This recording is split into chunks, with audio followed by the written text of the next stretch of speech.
Well, ladies and gentlemen, this marketplace. What's up? We done did it again. It's another shit talk show. Shit talk show, but this time we're talking about wrestling. About wrestling. Yep, the other weird geeky thing that Jules and I are into. Yes, and for once, it's not just me, Adam, and Gomer. It's just me and Adam as a tag team here this week to give you all. We got rid of the dead weight. That's it. That's what we're doing. We're talking about wrestling, Will. Yeah, Willie. Talking about wrestling. You know, wrestling. Sweaty dudes. Man. Sweaty dudes. Sometimes girls. Sometimes girls. Actually, a lot of times girls nowadays. A lot of times girls nowadays. And we will talk about girls nowadays because I watch a lot of Joshi Pro Wrestle. Because that's going to be all you. Just so you know, when you get to that segment, that is all you. I'm that guy who watches women beat the dog shit out of each other at like 2, 3 in the morning in Japan. It's a good time. It's a good time. Oh, yeah. So since we have this extra time, we're starting early. I thought it'd be fun maybe to get into your origin story on wrestling. What got you into wrestling? So I am a good Cuban from South Florida, and Florida is a big state for pro wrestling. Florida Championship Wrestling was very famous. My dad grew up watching it live. My uncles. So they all grew up around pro wrestling, the Rocky Johnson, the Dusty Rhodes, the Ric Flairs. So as a kid, they had tapes upon tapes of this shit. And so I just started popping it in. My uncle started playing it for me. And I just got into fucking pro wrestling. Ric Flair, Dusty Rhodes, Sting, all that NWA, Jim Crockett, Florida Championship Wrestling. That's what I grew up on. And so I got into WCW first. Yeah. Because I'm in South Florida. WCW is a little bit bigger. And through that, I found New Japan. And New Japan's kind of been the anchor for me for a really long time. Of course, then Bret the Hitman Hart came in, and he became my favorite fucking wrestler for like a decade.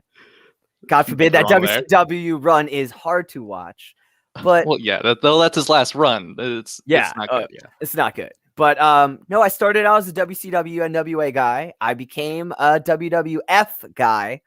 I pretty much left when the F was dropped. And I stuck through New Japan, and God help me, I went through TNA and ROH, and now I'm watching AEW, Impact, and New Japan, and I do watch NXT. I have a hard time watching Raw and SmackDown these days. I don't watch those. Well, I catch the occasional SmackDown. Yeah. Just because that is the one show that I actually get on live TV because I don't have cable. Oh, that's fair. That's fair. But yeah, I don't watch the rest of the main roster shit. It's all crap. It's been so hard to watch. For me, it's hard because I really love Prince Devitt and Shinsuke Nakamura. Prince Devitt is Finn Balor. Yeah, Prince Devitt. Yeah, he's killing it on NXT. He's killing it on NXT. But there was some hard years where he was on the main roster, and I was like, "Fuck, this guy's amazing." And it's hard to watch. It's light bread mid card, dude. Yeah, he was for a long time. So my wrestling origin is not nearly as storied as yours. Mine was actually kind of by chance. So, I did have some exposure to wrestling as a kid. There's no way, being our age, there's no way going through school. You don't hear about The Rock or Stone Cold. I was going to say Rock or Stone Cold and Goldberg. God bless him. Yeah. There's no way you go through school without hearing those things. But I wasn't allowed to watch wrestling growing up. My mom was the one that was like, well, honestly, if you go back and you watch those Attitude Era shows now, it's brutal. There is a reason why she didn't let me watch those shows. I think about that a lot now because I grew up watching ECW. Right. Because it had a lot of crossover with New Japan early on. And those are hard to watch shows now. That is only watching people get brain damage. So yeah, you are right. But so speaking of ECW, so when I was like 15 or 16, I finally got cable in my room. And so the two channels that I would watch just constantly was the Sci-Fi Channel and Comedy Central because they were right next to each other. And one day, fucking ECW on Sci-Fi came on. Right. That did happen. And the first match that I ever saw was a CM Punk match. And CM Punk brought me in. He was my guy. And so I was a fan for a while. I branched out to TNA after that, and then into the main roster stuff. And I was a pretty solid fan for a couple of while, from like about 2006 to maybe 11 or 12, and then I dropped off, and I didn't get back on until about 14, maybe mid 15, and it was NXT that brought me back. That's what, honestly, I stopped watching WWEF regularly after Benoit. I pretty much stopped after Benoit. I remember Benoit. It fucked me Benoit up. was huge for me. Yeah, it fucked me up. Benoit. I got exposed to New Japan as a little kid, and to me, Best Super Juniors, early '90s. That's what made me fall in love with pro wrestling. Jushin Thunder Liger, Eddie Guerrero, Chris Benoit, Chris Jericho. Those got Dean Malenko. All those guys were there. They all had their animal names. Yes. And in that group was Owen Hart, which is crazy to think about now. That I got WCW versus WWF in New Japan. You brought up his name real quick. What did you think about the Darby Allin spot last week? I loved it. I loved it because it's an old Sting spot. It is an old Sting spot. It is. And I understand where it's triggering in that I remember watching the pay-per-view, and here's what I'm going to say. This is one of the reasons like I stopped being a WWF fan for a while, was Owen Hart is one of my favorite wrestlers of all time. And I hated that fucking the Blue Falcon. What, not the Blue Falcon. God, I hated the gimmick they put him in. Yeah, we were wearing all the blue blazer. The blue blazer. Yep. And it's like, and then it was worse the second time around because we know it's Owen Hart already, but he still thinks no one knows. And he was feuding with the goddamn Godfather, with the Poe train. And I thought, fuck, I remember being a little kid and watching Owen Hart face Jushin Thunder Liger for the IWGP Junior Heavyweight title and thinking that's what pro wrestling is to me. It was spectacular. They did shit you won't see guys do for 20 years in that match. And they were burying poor Owen Hart in this blue blazer gimmick. And I remember watching and thinking, well, I love Owen Hart. It's for the IC title. I hope he beats Godfather. And I hope they get the fucking pimp off the title. And he died. He died right then and there. That was the night he died. And it fucked me up. It fucked me up for a really long time. And so I understand all the trepidation with everything that came out about Owen, of them doing this spot.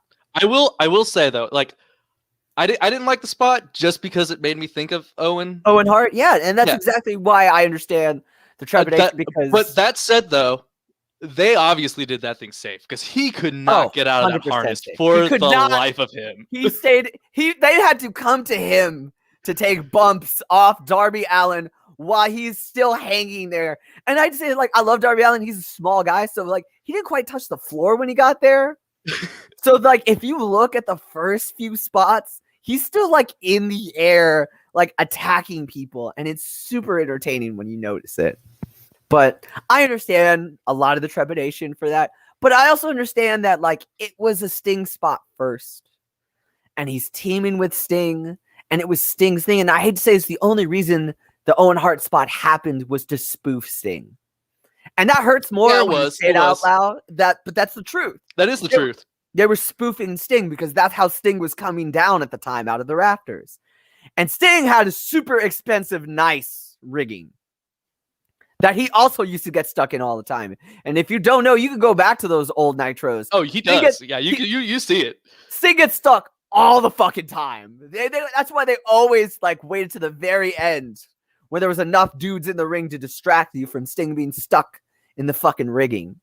But so I thought it was kind of awesome, but then I did also think it was kind of fucked up because, like, fuck, man, that Dark Side of the Ring was the beginning of last year. Yeah, man, it was just in everybody's mind. Everybody's mind. It was like when WrestleMania last year, when Edge and Orton tried to strangle each other with weightlifting equipment after that Benoit special. It was like, what the hell are you doing? Tacky. It was super tacky. Poor Edge, man. I love Edge, but I cannot watch Edge anime. He still cuts a good promo, man. He cuts a great promo. I think his and Reigns match at WrestleMania will probably be okay. I think it'll be okay. I think like Edge though speaks to the problem there right now. And yeah, that's that what, he's a 40-year-old or 40-plus-year-old dude from last generation yes. I mean, dude, with if you watch, spinal stenosis. yes, But freaking then again, you can say that about AEW. They have a 50-plus dude with spinal stenosis on their next pay-per-view. So right. But you can say the star dynamic of age is very different. it is very different. I mean, the median age for like stars in WWE now is 40. At least. At least. And I think the median age for stars in AEW is like 29. Man, like everybody in NXT are in their 30s. Yeah. Think about that. NXT skews older than AEW's roster. And AEW's roster has a lot of old guys on it. Mm-hmm. All right. So let's go ahead and just get into the news, I guess. Yeah, let's start this. There's a lot going on this week. It's a big week for pro wrestling. So the Big Show. Big Show. All white. Ship. He jumped ship. He's no longer at WWE. I thought he was going to be a lifer, man. I did too. He just had that show, but it got canceled. It got canceled, which is probably one of the main reasons. Probably he's one leaving. of them. Yep. I'm sure AEW was paying him a lot more than what WWE would. I also think because of Shaq. They've teased that feud forever and never done it. And it's probably because of Vince has some arbitrary way of how he wants to end that match that Shaq doesn't like. And knowing Big Show, he probably doesn't care. He's like, yeah, I'll put him all the way over. Yeah. I mean, the thing is, though, is I don't see what kind of match the Big Show can do in AEW that I would really be interested in. I don't either, but you know what? The one thing I give AEW credit for is that they like to have fun.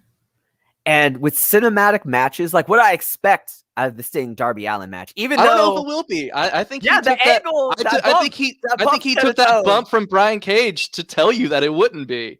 By the way, that bump like almost killed me. I screamed at the screen when I saw it. I was like, "What? No!" I stood up and I screamed, and all of a sudden I realized I was not a 10-year-old girl anymore. This was 2021. And Sting took the nastiest looking power bomb after he had that buckle bomb that ended his career. It was exciting.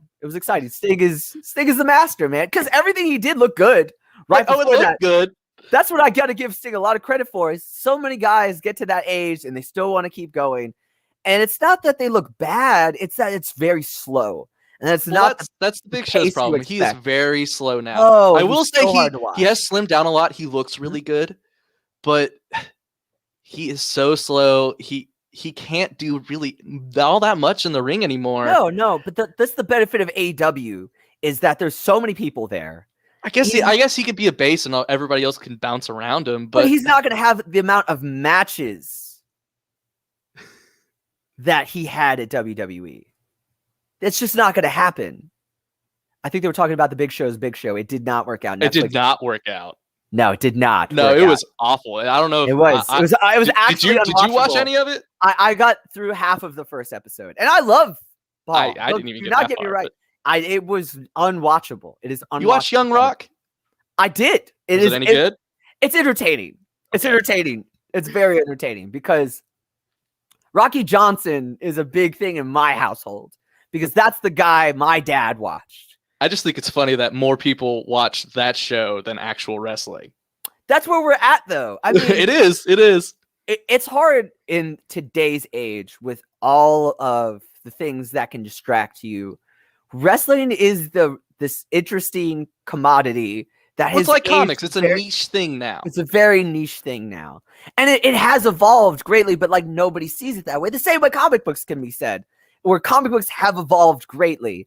But when you tell somebody what you're doing is reading the comic book, they only hear comic book and they only hear what they thought of as comic books. Right. Like comic books have evolved greatly, but if I told somebody the plot of King in Black, they would roll their eyes at me. Oh yeah, because there's no way. It's the same thing that comic books have always been. And wrestling's kind of the same way where I tell people, oh, dude, it's more brutal. It's more fast-paced. There's more psychology to it now. And they're just going to laugh at me because it's still pro wrestling. It's still guys in underwear beating each other up. Yeah, playing superhero. And you know what? I know exactly what it is. And it's fucking entertaining. And that's all it needs to be sometimes. So going back to the Big Show. So apparently he's not just going to be wrestling. His main job is they announced they're breaking up AEW Dark, which thank God. Thank God it's Because gotten so fucking long. There are I don't even most weeks I don't even really watch the whole thing anymore. I just kind of skip through and watch whatever ones I want to. But it definitely it's been a process. But man, there were some weeks where it was like 3 hours, 3+ hours long. They definitely needed to break it up. But they definitely needed to break it up. He's going to be an announcer on this second Monday YouTube show, AEW Dark Elevation, which I guess is going to be Dark's Dark. Yeah. I think it's supposed to be so. AEW Dark is turned into 2 shows at once. You have the big matches for talent that are on their way up, and you have basically all the people that are the original NXT now. They're just slowly making their crawl up. They're young lions, they're young boys, they're on the up and up and trying to earn their way into the promotion. So I think Elevation is going to be that lower level of superstars that they've got. Superstars, listen to me. Pro wrestlers, because it's a pro wrestling show. A lot of enhancement talent. A lot of the enhancement talent. And you know what? Some of those enhancement talents have literally turned out into stars. Well, I mean, pretty much every star at some point when you start off doing jobs. So I mean, that's the whole point of the Young Lion system in New Japan, is to literally build trust with the fans on this is a jobber that's going to pan the fuck out. And to their credit, they usually do. Poor Yoshihashi, he's the exception to the rule in that he's just there. But most of their young lions have become absolute stars. Oh, Yoshihashi. I know, he's just there, man. He's just there. He's so not bad. He's not bad, but he's not good. Because, you know, Yoshihashi's problem is that he tried out and got in, and they said no to Sonata. And him and Okada were in that same class with Devitt. So you're like, well, fuck. Literally everybody from my graduating class panned out as superstars. Even the guy who didn't get the spot over me, except me. I thought about that when Sonata was in that main event. And I was like, man, he tried out and didn't get in, but Yoshihashi did. And now Sonata's a main eventer. And Yoshihashi is that mid-card guy. I feel so bad for him. Speaking of New Japan, there's a lot of New Japan news. Go into it, man. So, following this weekend's match, which was a fucking masterpiece, and probably the least scariest match they've ever had, Kota Ibushi faced Tetsuya Naito for the IWGP. Nope, that's not it. That's coming up, though. That is coming up, though, and I'm going to get to that. Tetsuya Naito, IWGP Intercontinental title, the final title defense for that belt. Because following that match, they have decided to unify the heavyweight title with the Intercontinental title. Which, thank God, because, I mean, if they're not going to split them up and if they're not going to do individual defenses for each one, then they need to combine those. Yeah, you know, I feel like they really missed the mark on letting Naito defend each belt separately. They missed the mark on the entire double champion concept. Because every single time they defended it, they always defended them both together. And then they had the weird evil experiment in the middle there. Oh, it was hard. I will say this. Last year was Gato's worst year for booking ever. Credit to Tony Khan for booking the hell out of AEW in the middle of a pandemic. Gato did not do well last year. New Japan was at some points hard to watch during the evil experiment. Yeah. And thank God. It looks like it's over with, especially on this one, because he got his ass kicked. He got his ass kicked. And it was the safest match those two guys have ever had. Yes. That was the least amount of, oh my God, did they actually break their neck doing that move? Oh no, Kota Ibushi does the craziest looking selling thing. No, I swear to God. I don't know. He still had that one suplex. He does that suplex where he's on the rope. Oh, it's so dangerous. And every time he does it, I think they're going to break their necks. They almost do. That is, though, the least amount of break neck spots I've ever seen those two guys do together. Those guys try to break their necks every night. But so did you just want to go through Castle Attack real quick? Yeah, let's just go through Castle Attack real quick. All right. So I will say if you only have time to watch one night of this, only watch night 2. Because night one was kind of a letdown for me. I'm not gonna lie. There was only one match worth talking about on night 1, and that was Jay White versus Ishii. It was Jay White versus Ishii was awesome. was awesome. It was awesome. I love Ishii. Ishii is one of my favorite guys. He's he amazing. Always loses. But you know damn, he is fun to watch. They built it up great because White has never beaten Ishii. And that he's one of the few guys White has beaten Okada, Tanahashi, he's beaten Shingo, he's beaten Ibushi, but he had never beaten Ishii. And that is so rare to say because Ishii gets beaten by fucking everybody. So it was so fun to watch a match where you actually thought Ishii might fucking win finally. But he lost. No, man. It was the right decision. Jay White needs to go back on top. He does. Especially now that we know that he's officially staying. Oh yeah. Did you let's see. What did you think about the Okada match? Was the Okada Evil match okay for you? It was all right. I think Okada has suffered the most in the pandemic era. And it's the money clip. He just needs to drop that shit. Yeah, the money clip era Okada sucks. Sucks, man. It sucks. Except for that G1 match he had with Shingo. That was the only time that fucking move got over. Shingo, though. Because Shingo's a fucking masterclass seller. But Okada, he just, without the crowd getting behind him, I don't know what it is, man. But his matches have been boring. He's kind of treading in place. Yeah, man. He's kind of in that John Cena spot where he's the big guy on top, but he's already had his run. Yeah. And what do you do with him afterwards? I mean, he's kind of has to take second seat now to let Ibushi have his run. Yeah. I think the smart money is putting Okada with Moxley. If anybody needs to go to AEW right now, it's fucking Okada. It is. He needs something to do. He needs something to do. He would have a great program with Omega. He'd have a great program with Moxley. Let him go for the IWGP US belt. Do you think he's going to go far in the New Japan Cup? I mean, I know he'll definitely go far because he's Okada, but I think it's White's year because I think White was supposed to win last year, and that's why they went with Evil. I think Evil's storyline was supposed to be Jay White, and the only reason it wasn't was because of the travel bans. Right. Because that would make sense. Yeah, it makes sense. It was a Bullet Club guy. White had just had this big match with Sonata. He lost at the Double Gold Dash. So I thought that's where they were going. Oh, he'll win the cup. He'll challenge Naito. He'll be double champ for a while. And Jay White would have been the perfect guy he would have split the belts up because he's the cocky bastard that would never defend both at the same time. Yeah. And that's where I feel like they missed having Jay White because he's so smart in the way he cuts his promos, the way he wrestles his matches. And so I think this is Jay White's time. He had great match with Ibushi at Wrestle Kingdom this year. The longest fucking match with Ibushi at Wrestle Kingdom this year. Fuck, I had to watch that match twice because I stayed up to watch it live and I regretted it because that was the longest. Too long, yeah. I mean, it was a fucking marathon. Long. It was a marathon. It was amazing. Well, that's a lot of New Japan matches these days. Yeah, man. And that's starting to wear on me a little bit. It is because that we also had the longest match ever with Shingo and Tanahashi not that long ago, a New Beginning for the Never title. Mm-hmm. Fuck. That's what they're trying to do though. They're trying to make the Never title the next biggest title. Well, yeah, because they're getting rid of that Intercontinental one. Yeah, makes sense. It makes sense. It makes sense. The only other match I want to bring up from night one would be the King of Pro Wrestling match with Toru Yano and Chase Owens. It was a terrible match. I hate both these guys.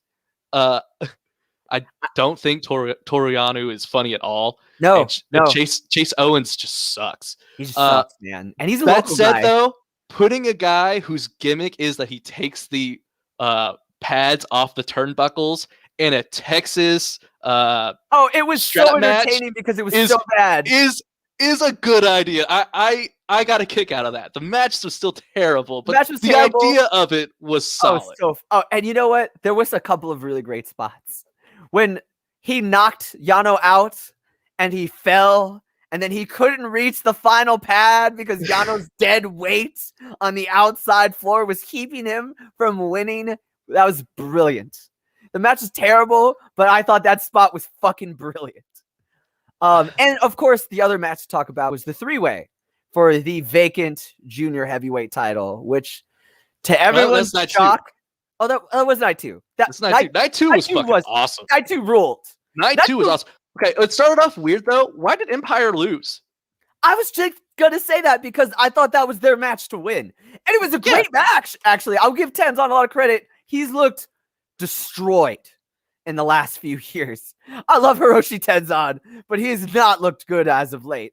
And this match, he actually looked, well, Kojima's the man. Yeah, Kojima is the fucking man. But, man, like, not only did they lose, but the story of the match was that they sucked. Yeah. It was that Jeff Cobb and Will Ospreay, they couldn't mesh as a team. Man. Which is so makes shocking. No sense because they're a brand new stable. Yeah, you would think this was the time to put them together. I don't know what is going on. The Empire hasn't won shit. No, Great O'Khan. We'll get to Great O'Khan, but Great O'Khan is he's no good. Here's what I'm gonna say about Great O'Khan. He's so lucky. He's had 2 good matches with Tanahashi, where I should say Tanahashi has had 2 good matches with Great O'Khan. That's how that is. Like that is exactly how that is. He is so far from the mark. I feel bad because him and Wado have just not. And Wado has actually gotten better, but O'Khan has not in returning from Excursion. He's not gotten better. He has gotten worse. Wado's at least like improved over time since he's gotten back. I still think he's got a long way to go because that gimmick is super lame. That is his main problem. He got saddled with an awful gimmick. He has an awful gimmick. And like it's awful in both countries. Like here it just comes off as goofy and geeky and he tries to do too much and he's not really like executing those moves properly. And then in Japan, that whole fucking shtick, the way of the Grand Master, they're like, how the fuck are you going to be a way of the Grand Master and you just got back from Excursion, bitch? Like, they're all about earning respect, and you can't say you're on the way to the Grand Master now. Bitch, you just got here. So I've talked to a lot of friends who live in Japan, and they're all like, no, Waddle's gimmick is death. Because nobody respects a guy who just got back from Excursion and says, oh, I'm about to get there. No, you're not, asshole. You're not. Far away. You are far away. Man. So I guess we'll move on. The tag match, man. Gorillas of Destiny, Goto, Yoshihashi. They worked so goddamn hard and so snug. For all that shit talk about Yoshihashi, this match was amazing. This match they got was it out of awesome. him. They got it out of him. I was behind stale bread Yoshihashi. And the shit talking in this one too, it really added to it. You know, because that was kind of the story, was that Yoshihashi sucks. And that they're letting him know that he sucks. And it's him stepping up. But he didn't end up stepping up. The Gorillas of Destiny won, but it was still awesome match. It was an awesome match. I mean, the Gorillas of Destiny, where I hope everything is going, with Finjuice appearing tonight on Impact Wrestling, that we eventually get GOD, Good Brothers, and the Young Bucks in a 3-way tag team title match. That is what I'm hoping for. Maybe. But every day we get a little bit closer to that match. Because Tama Tonga's shit talking is priceless. It is him telling Yoshihashi that you're going to lose your spirit. Oh my God. I was rolling on the floor laughing because they were talking so much trash to poor Yoshihashi. And he probably understood none of it. None of it. They were talking class A trash to his face. And he was just like, yeah. Poor Yoshihashi. That match was absolutely awesome. I feel so bad that Yoshihashi is still stale bread. But they had a great match. They got a great match out of it. That feud has actually done wonders for Yoshihashi's career. It really has. Yeah. So never open weight title, Tanahashi, Great O'Khan. It was a good match. Great O'Khan. He's just awful. He's awful, man. He's just awful, man. He so fucking has a bad character. Terrible his gimmick character. Is awful.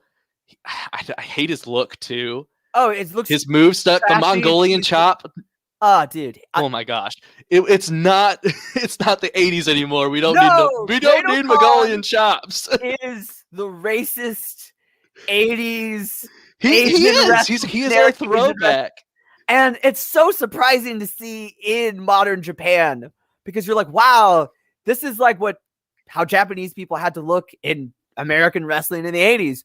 Why the fuck is it 2021 and this is how a Japanese wrestler is depicted in Japan? It's a death gimmick. It's go away heat. I don't want to see him when he's on the screen. But he wrestled, to me, probably one of the greatest workers of all time. Right. I mean, he's Ric Flair level working in terms of I've never seen Tanahashi have a bad match. That match to be good. He can't have a bad match. He's like Ric Flair, man. He could wrestle a broom. He could wrestle a fucking broom, man. This match is a great example of why Tanahashi is incredible. Great O'Connor is terrible. It's terrible. His selling's bad. His timing's off. And yet, it was one of the most watchable matches on the card. I could watch Tanahashi wrestle fucking anything. His selling is priceless.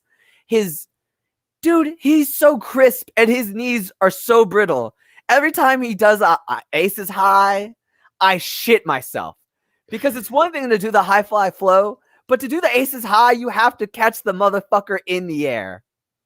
I always feel like they're just going to drop him right on his fucking knees. And they usually do. But he gets through every fucking match. He's looking like a stud. He's impressive. Big bucks. They pay him the big bucks for a very big reason. And then, okay, so next, don't get me wrong. The Ibushi Naito match was great. But I think this was match of the night. Match tonight. This was absolutely match of the night. IWGP Junior Heavyweight Championship, Triple Threat, El Desperado, El Phantasmo, and Bushi, and they killed it. They killed it. They killed it. Desperado has been on such a great run, dude. For the last, I don't know, 6 or for a while now. He's been on such a great run, and I'm so glad they put this title on him. Oh, dude, I knew they had to put the title on him when Best Super Junior Final, end of last year. His fucking mask came off. And he just kept wrestling. And that crowd was so fucking loud. That was the loudest crowd. Because it's just clapping. In Japan, you can only clap. And the crowd was so loud when they were just slapping the piss out of each other. And you could see his real face. Of course, he did the job to Hiromu. But I knew right then and there, like, you have to put the belt on Despy at some point in time. He had well earned it. He has been a tag guy for way too long. He is so much better than Kanemaru is. And I love Kanemaru. Don't get me wrong. I think he's a great wrestler. Desperado he's Bushi level good. And Bushi's the champ twice. Mm-hmm. I think it's kind of a shame that his first match after this is going to be a job to Ibushi. Oh, yeah. But that said, that match is going to be... Oh, it's going to be awesome. It's going to be awesome. So awesome. Because the poetry is that Desperado's first title challenge ever was against Kota Ibushi for the title he now has, which is the IWGP Junior Heavyweight title. And now here's Kota Ibushi, the big heavyweight champ. So it's definitely going to be that, oh, you know what? I'm going to climb that ladder the same way you climbed it, and I'm going to go through you to climb it. So of course he's going to lose, but this is building up to the whole idea that a lot of these guys are going to just be heavyweights soon. Yeah. I don't know what they're going to do with the junior division. They definitely need some new blood. They need to move up some young lions or something. I don't know. Yeah, because it is dwindling. We are down to a handful of juniors left in this division. Because I think Show any day now is going to go heavyweight. Probably. Show has gotten jacked big. And then, of course, the main event, which we've talked about in tandem. The last ever intercontinental match in New Japan. And how apropos with the guy who never wanted the fucking title. I think it's hilarious that he's never won the title, but he's won it. How many times has he won it now? 6 times. 5, 6? He won it 6 times. He was the winningest in the end. He outdid Shinsuke's record in that last run as double champ. Oh, wow. Yeah. I just think it's hilarious that he always wins it by accident. Always wins it by accident.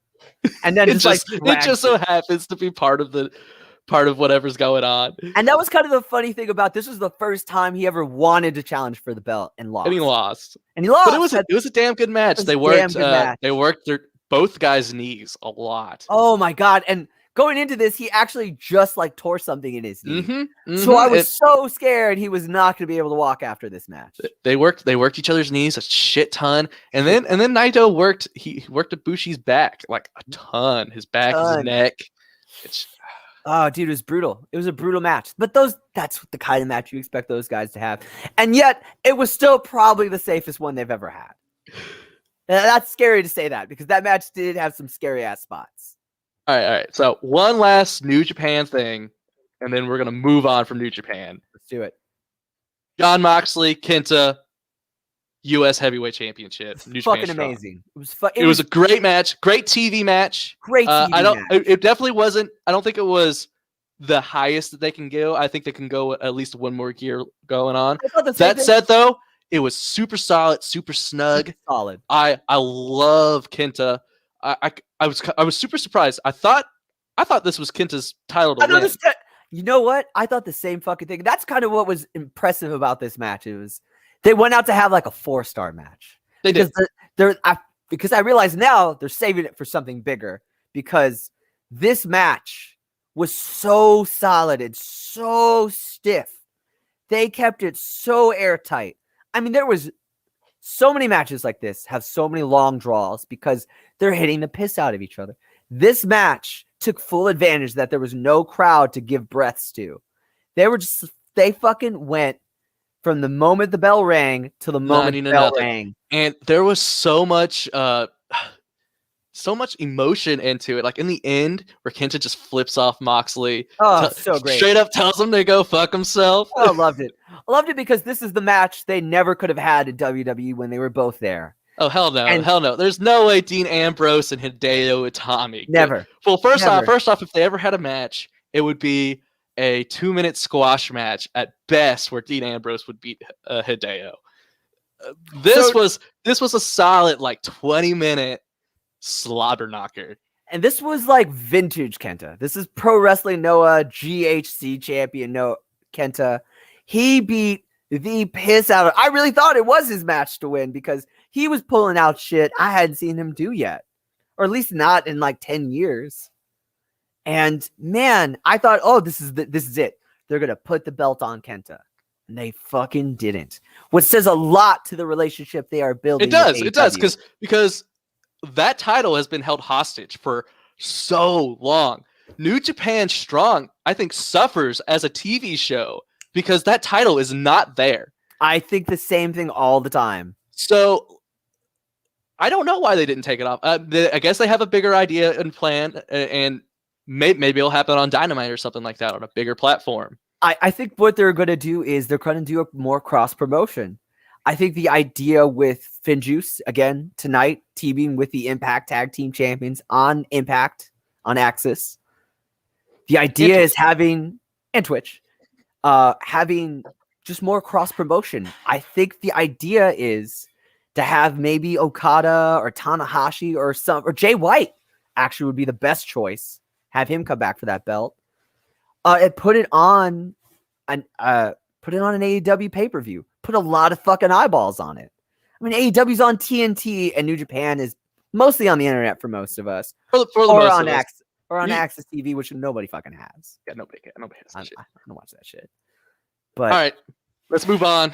AEW, what do you think of this stupid Shaq match next week? Or this week? This week. AEW, the Shaq match is there for one reason and one reason only. Get eyeballs. Get eyeballs and cross promotion within programming. Shaq is an NBA analyst for TNT. AEW's on TNT. This is a great... Jade Cargill is also Shaq's personal trainer, which appeared on the Shaq Life show. This is as cross promotion gets. Yeah. What's your opinion on Jade Cargill?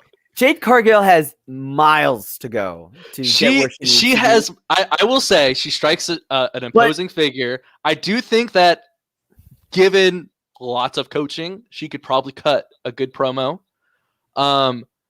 That said, though, she is obviously super green, and I'm interested to see. I'm interested to see how because the team of Jade Cargill and Shaq it's gonna be so even bad. Function in the ring.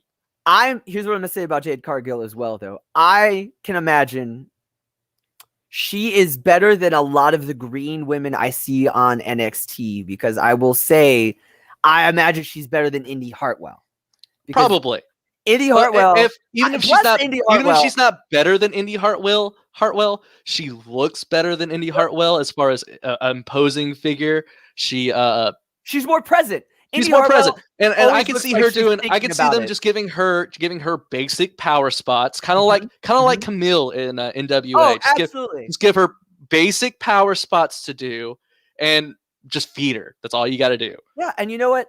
And this is not to say Red Velvet's a good Red Velvet is a good She's cut great promos. She's great in the ring. This is the perfect. She's so much smaller than Jade. I was just gonna say this. You could do the big man, little man match really easily with Jade and Red Velvet, and I'll give Jade a lot of credit. She's got a lot of presence. She's got more presence than Raquel Gonzalez, and I think Raquel Gonzalez has become quite a wrestler. Raquel Gonzalez has actually gotten. I did not like her when she was back in Evolve. I did not like her at all. I did not like her at Evolve. I hated those assless chaps. Oh, man. So bad. So bad. But now I think she is actually a legit top tier wrestler. I agree. In the women's division. I agree. I think she is one of their future stars. And I don't look forward to the idea of her ever going to the main roster. But nah, man. Once you go to the main once they go to the main roster, they essentially retire in my mind. Yeah, it's same. So no, I think Jade Cargill, she's got miles to go. She's got presence. She's got a great look. She looks like she could beat your ass.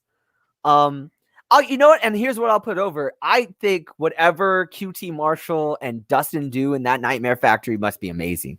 Because Ty Conti spent 4 years at that Performance Center and never got a fucking lick better. She's been at AEW for 7-8 months, and she is not even kind of the same wrestler. So she gets to do her own thing. The problem with WWE is you're stuck doing their style no matter what. It's true. It's true.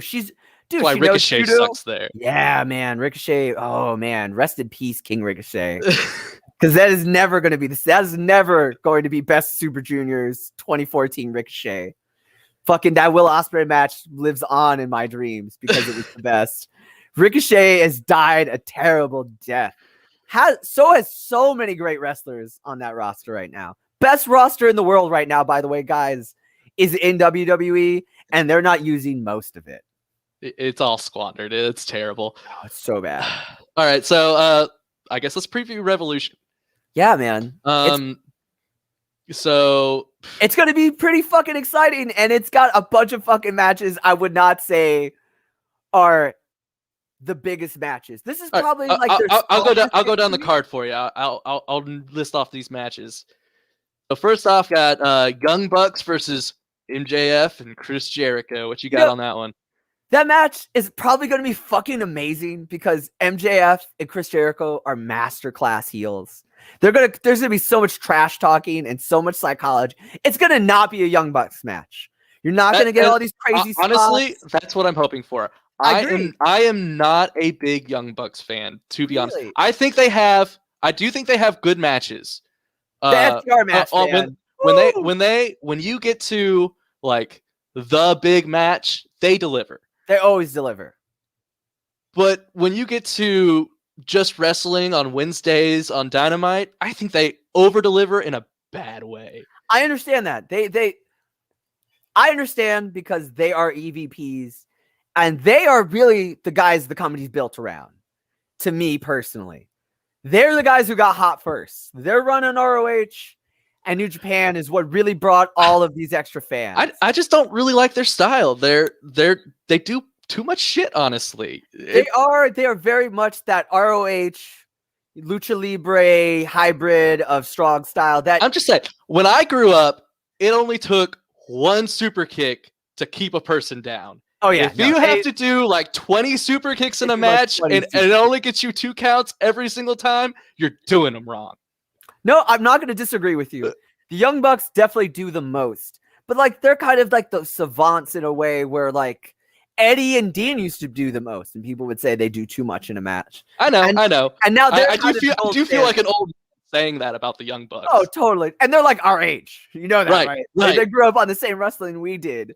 And so I understand where they're coming from in that this is their company. Mm-hmm. They're selling it to younger kids. Because me and you, we've watched wrestling forever.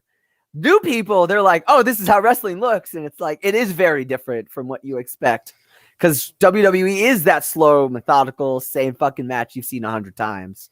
And the Young Bucks, the one thing I'll give AEW and this card a lot of credit for, it is 100 different flavors. Oh yeah, there's a lot of variety. I might not like the Young Bucks, but there is a lot more than the Young Bucks to experience at AEW. This match will be not their kind of match. It will be I am very excited. I like MJF shenanigans. Oh, I love MJF is such a good heel. He is so good at being that bad guy. He's so ahead of his time.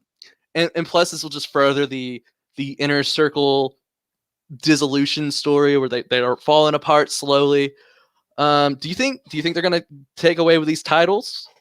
I don't think they will. I don't think they will. I said, I think they want to go with God, Good Brothers, Young Bucks. They still have to do the Young Bucks Good Brothers match. So I don't think Chris Jericho and MJF will take this title. That's it though. I do think Sammy will cost him. I think Sammy will cost him, but I do think it would be fun if they did win and then ended up having to feud with like Pride and Santana and Ortiz. Yes, I thought the same fucking thing because I think that's who's leaving and coming with Sammy. I think that's a smart move. They need to because they out of everybody in the inner circle, I think Santana and Ortiz are the ones that have had to take the most backseat to everybody else. I agree because that match they had with Young Bucks just a couple weeks ago, right? Mm-hmm. Last week, the week before, it's fucking amazing. And I forget how fucking amazing Santana and Ortiz are. Dude, they were like the only reason to watch TNA at one point. They were. That tag title match they had with the Lucha Bros that I saw here in Nashville, I still think about because it was fucking incredible. They are wasted currently in the inner circle. And I look forward to the idea of them. And, and maybe not tag champions. I know that sometime this year, they're going to drop trios belts. They need to. And they definitely have the roster for it. And they filled out, they fleshed out teams for it. And they do. And I think Sammy, Santana, and Ortiz should be the inaugural trios champs. I think that would be a fun trio to watch. I don't know. Do you think it'd be them, or do you think it'll be Jurassic Express? Because that's Jurassic Express would be the first trios I would think of. I think it'd probably be Death Triangle. Death Triangle would be the best one, and then Jurassic Express will probably chase. Oh yeah, because you always have the babyface chase. You should always have. Always. That's why I think Santana, Ortiz, and Sammy. Even though I guess Sammy's a babyface now. Well, if they go with Sammy, they become baby faces. That's true. And they are riding that border. They have been riding that border because Ortiz did not want MJF in the inner circle before Sammy had qualms about it. Ortiz was the first person to talk out and say, I don't know about this guy, though. All right. So moving on. Team Taz versus Darby Allin and Sting in a street fight. It's got to be Team Taz. I think it's definitely going to be Team Taz. First off, they need to win something. They need to win every time they go to the big match, they lose. They need the W. They definitely need a W. And man, Taz has been so good, dude. It's been unfair to me how good Taz has been, and them not get any of the big wins. Right, because he keeps talking them up so well. And I keep wanting them to win, and I don't even really like Brian Cage. I like Brian Cage, but I love Ricky Starks. Ricky Starks is like young Rock. He has it. He knows it. He's going to be a big thing. He's going to be a big thing. I love Ricky Starks. I think he deserves to get the W, and I think he should pin Sting. I'm going to say that right now. Sting, if Darby and Sting do lose, then Sting definitely is the one who needs to take the pin. I think he needs to take the pin. Yeah. Do you think this will be completely cinematic? I thought it was going to be completely cinematic. I think it's going to be something in between. Yeah, I think it'll be in parts. Yeah.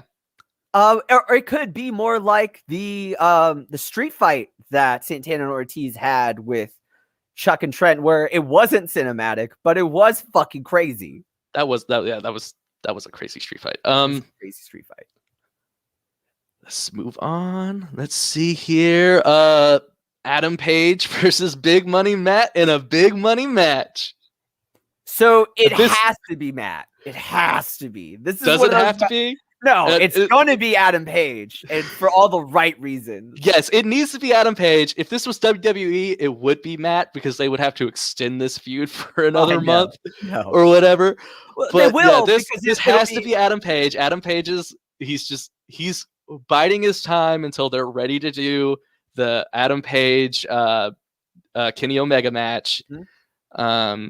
But no, it makes sense because Matt's built a new little stable basically now with having the hybrid 2. I actually like Big Money Matt. I love Big Money Matt. I think that's a good progression from him from all of the other weird stuff he was doing. Yeah, you know, I liked it for a while, but he definitely reached the expiration date on all of that. Yeah, all that stuff. But they made it make sense with the crazy bumps he took because of it. It did, and they worked it into the whole. He's like, you know what? Fuck this. I'm done with this bullshit. I'm gonna just make fucking money now, and I love that. That's how they just steered that ship. But I do think this is going into a bigger angle with him now having the hybrid 2 in Private Party, and then Paige having the Dark Order. I expect Hardy to have this big money Matt. Like, yeah, we'll probably have a big tag match at some point, like a 10-man tag match. Yeah, but you know what? It'll be great for Private Party because they could feud with like Silver and Reynolds, Uno and Grayson. They have 5 and reps, 10. Man. They are so green. They're so green. They've got. I will say this though, that Cassidy match was very impressive. If you think about that, was his 3rd singles match ever. And when he fought Jericho, that was his 2nd singles match ever. So I give Isaiah Cassidy a lot of credit for someone who's only ever had tag matches. He's looked very good in his few singles matches I've seen. Oh, they got a lot of potential. They've got a lot of potential. But that, you know what? AEW's so young that I believe in it. I feel bad for them because I think Top Flight totally stole their spots. Oh, totally stole their spots because Top Flight is young bucks. Yeah. Top Flight is really good. They're better at talking. I hate to say this. Top Flight is better at talking. Yeah, I am all down for Top Flight. Okay, the Face of the Revolution ladder match. There's got a whole bunch of people: Cody Rhodes, Scorpio Sky, Penta El Cero Miedo. I hate that name. I know. I want him to go back to being Penta Jr. Yeah. Lance Archer, Preston Vance, who's 10. Yep. Or is it Preston? Did he win? I think he won. He was supposed to face Max Caster. I didn't know if I watched that or not. And then there's another empty spot that I think is going to get filled this week or something. Yeah. But this is basically Money in the Bank. Yeah, it's basically Money in the Bank. They did this before with Brian Cage. Mm-hmm. And it's to challenge for the TNT title. It is. Not for the AEW. Not the world. Title. Yeah. Not the world. Just the TNT. It's the TNT title. I think Lance would be the best choice because I feel like Lance kind of hit this little sweet spot recently. That match with Phoenix was awesome, man. It was, but I have problems with Lance Archer. I have problems with Lance Archer too. Well, okay, I only have one problem with Lance Archer. My one problem with Lance Archer is I hate his old school spot where he does the tight. I mean, don't get me wrong. It's super impressive that he can tightrope. He can tightrope halfway across the ring and then do a moonsault. It's fucking awesome because he's 6'8", and it's crazy. That said, though, it takes him like a solid 30 seconds to a minute to walk halfway across the ring to do that. And in that time, I'm like, dude, can't that guy just like push you off the rope or something? Yeah, man. While you're doing that, it just looks dumb. You're not wrong. You're not wrong. That said, though, other than that, I think Lance Archer is a pretty awesome. I do like his face turn, even though he didn't really turn. He just kind of. He kind of just like shifted in the right. He just kind of came out one day and was like, "Hey, I'm a good guy now." I really want Death Triangle, Archer, and Moxley to form Death Riders real fucking bad. I really want that crossover to happen. I don't know. I think it's going to be maybe a heel though. Maybe Penta will win this because Darby is the champion right now. Or maybe Scorpio Sky. Scorpio Sky could do with a heel run anyways, honestly. Well, I don't. My thing with Scorpio Sky is they need to do something with him. He has been just floating. I know, and he's super talented. I mean, when they started AEW, he was probably their hottest commodity. Yeah, well, he had that one TNT title match that was awesome, and then he kind of just fucked off in dark for a year and sort of had a feud with what's his name? Oh, shit. Oh yeah, and that fell apart too. Yeah. What's his name? I can't believe I'm blanking on his name. See that you want to talk about somebody who didn't get fucking used. Yeah, he didn't get used either, man. Shawn Spears. Shawn Spears. Formerly Ty Dillinger. My boy Ty Dillinger, yeah. And yeah, I feel for Ty too, or I should say Shawn, because he was also super hot when I went to the original All Out and saw his and Cody's match, and it was fucking awesome. But he has not done jack or shit since. Nope. He got a glove is what he got, and then he lost the glove. And then he lost the glove, and then he just fucked off. We have not seen him since. And the problem with AEW is they do need this extra show because they have a thick roster now, and they don't have enough time to use it, which is kind of where I think the cross promotion will work out a little bit more as it finally gets legs. Some of these guys could go to Japan for like a month or two. That'd be good for them. Yeah, I think Darby Allin, Jungle Boy, you can let them. It'd be good for a lot of the guys to go to Impact and do X Division shit. I think. Yeah, like Jungle Boy, that should be his first title. Is the X Division title? That'd be a good one. All right, moving on. The Best Friends versus Miro and Kip Sabian. Got to give it to Miro and Kip. They need the W bad. They need the W bad. I just hate Orange Miro. always wins. I hate Miro too, but Miro love his is new so look. bad. I like Rusev. I hate Miro. I think they haven't figured out what to do with Miro yet. No. So the thing is I think they're letting Miro decide what he wants to do. I think that is the problem. I think he wants to do this whole gamer shtick, but it's like, dude, I watched you come out in a tank at WrestleMania. Yeah, I know. Man. I don't give a shit about you fighting over a broken controller. I want Miro and Team Taz so bad because he's really good at talking. Yeah. But like, put him in a fucking tag team with Brian Cage and let them destroy people. I just think he's got the look. He's got everything that you could put in Team Taz. But they just got it with Kip, and it's such a strange pairing. It is. It really is. It makes no sense. It makes no sense. I could see him, Cage, Hobbs, Taz, and Ricky talking. There's something about there's a disconnect with Kip and Miro. But I think they need the W really bad. I'm sure it'll be Orange and Chuck because Orange always wins when he can. He's so fucking over. There's no reason. I think this match will be a lot of fun. Way more than it should because Kip is actually great in the ring. Yeah, so don't get me wrong. Everybody in this match are good. Oh yeah, they're good in the ring. Miro is good in the ring. He's great in the ring. Yeah, when he really lets loose, he's ruthless. It comes across. It's great. But just all of this, like the interview segment this week was awful. Oh, so cringy. It was so cringy. And you know what? I feel like it's cringy on purpose. Like Miro does this thing where I hate that. That is one of the trends in wrestling I hate the most is where they try to be bad on purpose and everybody does it all the time and it's just bad. It's bad because you feel like he is making fun of where he just left. I thought this whole angle with the wedding is only them making fun of Lana and Lashley. You know that, right? Yeah. Like to be absolutely honest, at first I was like, what the fuck are they doing? I was like, oh, they're making fun of the last angle he did. And that's honestly painful that they're going out of their way to make this angle so fucking terrible. And they're still winning in the ratings. So you got to give them credit for that. They fucking botched the shit out of this for the reason. But yeah, no, I think it'll be a fun match. And I think it's a match Miro needs. It's a win on a pay-per-view. You got to establish this guy. These guys could take Chucky will take the L. So up next, we got, Chucky will definitely take the L. Chucky's taking the L. He was not a butler for nearly long enough. No, not a that's one of my big complaints with AEW booking is they go through storylines way too fast. They need to slow some things down. I know, it's so weird. Let Chucky be a butler for like 2 months or so before. Because you have storylines like Hangman and Kenny that took a year to tell. Yeah. And then you got that story, which only happened within a month. Yep. So it's like, where do you draw the line? Gotta have it in between there, you know? Right, yeah. There's some stories that they do, and it's been a long time. Like Cody never challenging for the title has been so long. Mm-hmm. Because I constantly point out, you know what? He never said that means they couldn't challenge him.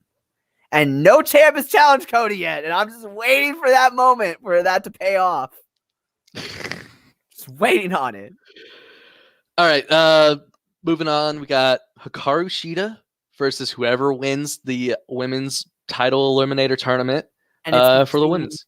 Nyla and we don't know who wins the Japanese side. I haven't been watching the Monday shows, so I'm not caught up on it. It's come down to Nyla on the American side and Ryo Mizunami of all people. I thought it was going to be Yuka Sakazaki. I thought the magical girl was going to come back to America.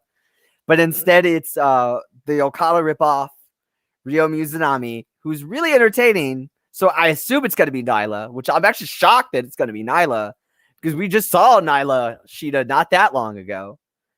But I don't know why they're going with this. I don't know why they didn't go with Riho or Thunder Rosa. I thought those were my favorites to win the whole thing and face Shida. It actually might be Ryo Mizunami because like this is one of those matches where if you want to make a new person, this is an easy way to do it. Yeah. This is an easy way to put a new name out there. Whoever wins, I don't think is going to actually win this match. I think Shida is going to win. Yeah. Oh, I think this is Shida's. This is just another defense to give Shida. But that said, though, this could be somebody's chance to make an impression on a big stage. And Ryo Mizunami, man, she's surprisingly really good. She's a 15-year vet. She's faced Shida hundreds of times before in smaller promotions in Japan. This would be, a great match for Shida. This would be a great match for Shida. All right, last thing. Kenny Omega, Jon Moxley, in an exploding barbed wire death match. Holy FMW. As a Hayabusa fan, I am so fucking excited to watch this match, but also fucking terrified. I am not a fan of death matches. They are so hard to watch. I do not like death matches. I don't like barbed wire matches either. Oh, they're the worst. And something about it exploding. That doesn't on mines and they get launched in the air. It's fucking crazy. Yeah, that doesn't sound great either. That said, though, I am stoked for this. Oh, it's gonna be awesome. It's gonna be a spectacle. It's gonna be crazy. It's gonna be tough to watch, but it's gonna be that good tough to watch. It's gonna make you uncomfortable the whole time, so you'll be on the edge of your seat. I think it'll be fun. I think it'll be a lot of fun. Jon Moxley's definitely gonna lose this. Yes, he's definitely gonna be the L. He's gonna lose hard. I think he'll lose and he'll be off TV for a couple of months, I think. Or maybe maybe move to New Japan for a little while. Yeah, I think that's what it is. I think this is their way of writing him off for a while, and he could go to Japan and actually have matches in Japan because then he can do the whole 2-week quarantine and then start having matches. So I do think this is his match to lose and to end up in New Japan for a little while. That said, this will be fucking crazy. It'll be fucking crazy. If it's anything like their last Lights Out match, it will be borderline unwatchable, but like can't look away. Fucking crazy. All right, talk about your Joshi shit. All right, guys, and then we'll move on to move on to Clash. Yeah. So just really big, quick. Stardom Pro Wrestling, the sister wrestling promotion of New Japan Pro Wrestling, has their biggest show ever. They're having it at the Budokan the night before New Japan's anniversary show. All-Star Dream Cinderella. They've got stars of old, stars of current, stars that are just happening right now. It's going to be fucking crazy that they even get to be in the Budokan. For those who don't know, it's one of these sacred hallowed halls of wrestling and music in Japan. It's a big deal because this promotion is only since 2011. So it's fairly new, and it's a women's promotion. As big as women's pro wrestling is in Japan, it's still women's pro wrestling in Japan. It's not the level of New Japan or any other pro wrestling is in any other part of the world. So for them to be able to do that, it's a big fucking deal. It's going to be live tomorrow, and it actually be the first pay-per-view you can watch here in the States on pay-per-view. Oh, that's cool. That's a big deal. That's a big deal. That's a huge deal. That's a huge deal because I'm a Stardom fan, and we never get to watch it live. Order on pay-per-view? I am. I'm going to order it on pay-per-view. God help me, because how much is it? It's actually pretty cheap. I have to pull it up again. I think it was only like $20. Yeah, that sounds about right. Yeah, it sounds about right. But it's a big deal because it's a women's pro. All of the Stardom events are never seen live here in America. If you have Stardom World, you cannot stream it live the way you can New Japan World. You always get it after the event. Sucks, man. They're the same company. They're the same fucking company, but they have two different TV deals. Well, Stardom's they on do. a different They channel. do because they were two separate companies at one point. And there were two separate companies, not that 2 years ago. So It's still not that coming. far away. But as of today, you can now buy Stardom merch at the Tokon Global shop in New Wow, Japan. that's here in cool America. too. So that's a big deal as well. They're slowly shifting together. And on that note, let's talk about the very first Clash of Champions, the main event. Yeah, every month we're gonna go back in time and we're gonna watch an old school match of some kind. And we decided that since Sting is coming out of retirement to have his street fight in this next AEW pay-per-view, we'll go back and watch one of Sting's classic matches. And what better match than his main event with Ric Flair at Clash of Champions 1, 1988. Dude, I forgot how fucking amazing this match is. Dude, this match is awesome. I forgot how long it was. I forgot that it went to the time limit. Yeah, it is a 45-minute draw where Ric Flair and Sting have a master class of wrestling as far as that was a thing that they did back in the day. AEW has kind of brought it back. Back in the day for their big world championship matches, WCW, Jim Crockett, NWA, most of their championship matches had a time limit to it. They were like 60 minutes. This one's 45 because it was on TV. Yep. TBS Superstation. Right. Yep. But and they would have judges. Yeah. And if it got to the time limit, then the judges would decide. Which, by the way, I have a big fucking problem with the judges of this match. My God, why is the kid from not Growing Pains? Wonder Years. Wonder Years. Okay, let's go over the judges. So we have Gary Gister, who is just some old dude who works for WCW. Then we had Patty Mullen, who was a Penthouse model. She was hot. She was hot. Sandy Scott, who's an old wrestler from like the 50s through 70s. Yep. And then we had Jason Hervey from the Wonder Years and Ken Osmond from Leave It to Fucking Beaver. Yep. What the fuck? What the fuck? When you compare it to Cody and Jericho's title match, which had judges, which included Dean Malenko and Keiji Muto. Yeah.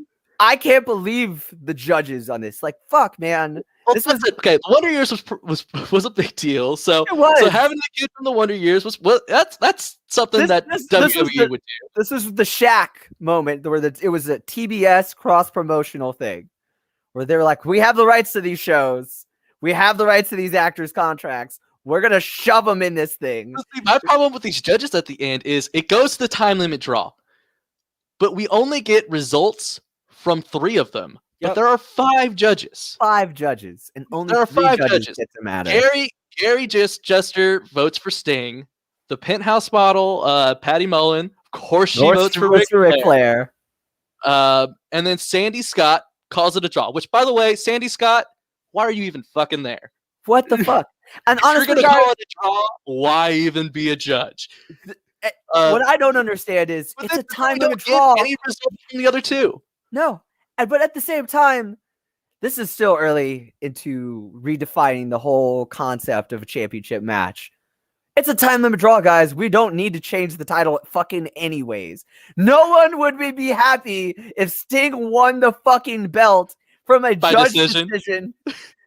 Are you kidding me? Especially not in 1988. Fuck, this crowd was so hot. That was small fried potatoes. Otherwise, this match was awesome. It was very snug. It started off slow. This is a masterclass on getting the most out of the least. You know, you see a lot like in AEW nowadays. You see people flying all over the place, doing crazy shit that's gonna break their backs or necks. You could count the moves in this match, and they get like no reaction at all. This Sting and Ric Flair just touch in the entire crowd. Just erupts. I miss crowds so much. Man, I thought the same. They popped so hard during this match. When Sting put on the figure 4, The crowd screamed when he dropped for that figure 4. There were only 2 dives this entire match. Yeah. And that was where Ric Flair was on top of the post and Sting grabs him and just kind of like power throws him off to the side. And then the other one was where Sting shot Ric Flair into the post and he straight up flies over the judges, which I thought was hilarious. It was amazing. This was the least amount of high spots, but biggest reactions. I mean, dude, their facials. I was like, wow, I can't believe how painful. Oh, right. This is 1988. They're selling like crazy. Oh, man. This match was it's so strange because when you watch so much of what pro wrestling is now, you forget how old matches were paced. You lose sight. That's the best thing about this. This match was so well paced. It starts off slow, but it slowly builds. It starts off with the mat wrestling and with Ric Flair and Sting just kicking Ric Flair's ass at it. And then it kind of just like moves. It has stages to it. Yeah, because a lot of matches don't have these days. No, because it all starts with, here's the cocky young challenger who can run circles around him, but he just can't put the fucker down. And so it starts to fuck with him. And he starts getting like a little crazy. He starts trying shit he's never done before. Like the moment he put on the figure 4, that is literally the end of that chapter. And now Rick's like, bitch, I'm in my wheelhouse now. And he turns him over and he starts working his legs. And all of a sudden, Ric Flair makes this comeback like, bitch, you forgot I was here. And it is a hellacious comeback because you don't get this in wrestling anymore, where the heel makes a comeback and it's not heat. It's a fucking comeback because he took so much of the fucking match that you're like, oh shit, now Rick's just going to beat his ass. And then no, Sting makes the comeback too. And then you're like, oh wait. Man, Sting makes so many comebacks in this one. He makes so many comebacks in this. And then there's the part where where Sting he shoots Ric Flair in the corner and he flips over the judges and they go outside and they brawl for a good 5-6 minutes. That's a whole other chapter of it. Yeah. And then they get back inside and it's perfect match. It was a perfect match. And you know what? Especially when you get to the end. I will say, he gets him in the sharpshooter, I was literally screaming tap. I've seen this match probably 100 times. I know Ric Flair never taps. I know it's going to a draw. I have a problem. Excitement level. I have a problem with Sting's strategy in the last minute of the match, dude. So they go. Stinger 1 splash? minute left. 1 minute left in the match. So Sting's idea is to. What the fuck? Is to get up on the second rope and start punching Ric Flair. It's like, how's that going to get you to win the match? Because it's one of his iconic moves. I will say, watching the last 5 minutes of the match, you forget how much Cody steals from Sting. Mm-hmm. Because the punch he steals from everybody of that era. Oh, very much. But Sting, young surfer Sting, is very much who Cody wants to be. Because as soon as the punches start, the hair, the punches, the way he does his wrist tape, I was like, oh my God, Stinger, are we splashing when there's 30 seconds? With 30 seconds left, Sting hits Ric Flair with a Stinger splash in the corner, pulls him, and then puts him in the Scorpion Deathlock with literally 15 seconds left. No fucking way you're going to get him to tap in 15 seconds. It is the longest 15 seconds I've ever endured. And they count it down for you too. So, but yeah. The excitement, I was literally at the edge of my seat. This is one of those matches, I think, if you're getting into pro wrestling, it's just part of pro wrestling canon. Even though it's a draw. Classic match that anybody who is into wrestling should go back and look, because it not only is it a great match, but it's a good match to study, to figure out the basics of wrestling, the basics of ring psychology, why people do things when they do it, the facials, telling a story, working over body parts. This thing has it all. And you'll see this match in so many matches. Watching this match, I started to realize, oh, Naito Jericho was this match. Oh, Cody Jericho was this match. Oh, Naito Tanahashi did this match. Okada Tanahashi is this match. There's so many famous matches that I've seen now that steal spots or psychology moments from this match, because you don't get more classic than the young upstart challenger who's trying to make a name for himself and is often compared to the champion. This was Sting on the rise. He had just won the Crockett Cup with Lex Luger of all people. He was going to be... Who won the title, the tag titles, the match before this with a different partner? Oh, Barry Windham. Barry Windham. And he beat Tully and Arn. He did beat Tully and Arn. Beat Tully and Arn in this pay-per-view. I thought about that. I was like, wow, AEW's all over this pay-per-view. Yes, Tully and Arn, the Brainbusters, the original Four Horsemen. Mm-hmm. Man, this was a proper era for wrestling. It was. All right. So I think we've kind of gotten to the end. So I guess we should start pimping shit now. Yeah, we should start pimping shit. This is, of course, one of many shit talk shows on the Outright Geekery Podcast Network. Comic Book Bullies, Geekterion Collection, This Geek in Comics, twice a week Sundays and Mondays, which Gomer always gets wrong somehow. He only pimps out Sunday. He never really pimps out Monday. I'm just gonna throw that out there. Well, we're gonna pimp out. He doesn't pimp out the show you're on for some reason. I've noticed that. I've noticed it's somehow the show that I'm on that doesn't get pimped the hardest. But to be fair, he's pimping the review show, which matters the most, because we just shit talk stuff that hasn't even happened yet. I don't know. Our show's more fun. Our show is more fun. But here at Smarket Place, we're always going to talk about things that are happening, things that have happened, things that have yet to happen, but are about to happen very immediately. Because we love pro wrestling. We're going to talk about shit that I don't think Adam's ready to talk about. But that's okay, because we're going to get there. Because that's how pro wrestling works, is sometimes you end up watching shit you didn't expect to watch, but you enjoy it anyways. And sometimes you watch shit you thought you wanted to watch, and it's fucking awful. I'm so sorry, Bobby Lashley, that this is how you got the title. Oh, man, we didn't even talk about that. We don't need to talk about that. Fuck the Miz. I'm actually a Miz apologist. I think he is a fine mid-card dude. He was great on the mic. I think he has something. He has no business being WWE. Nope. No, he had no business being WWE champ. I think Hokage Miz with the Miztourage, that was the time to do it. Yep. And they missed the boat on that run. I actually like that title run. Icy run. It's night and day, though. It's night and day. Dude, he peaked at the triple threat with Balor and Rollins at Mania. And one of the worst Manias ever, because that's when everything went off the rails for them. But that's a conversation, ladies and gentlemen, for another episode. So we don't have an outro for this. I think we have an outro. Gomer does things. Gomer does things. So I don't think we have a snappy outro that we say to each other.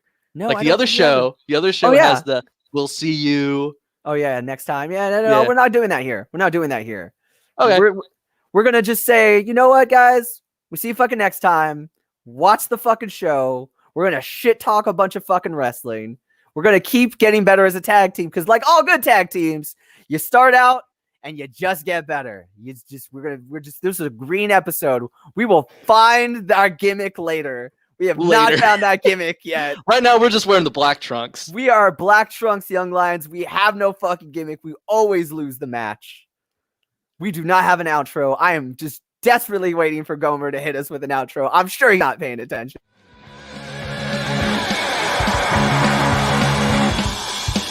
Thank you, guys. We're still learning.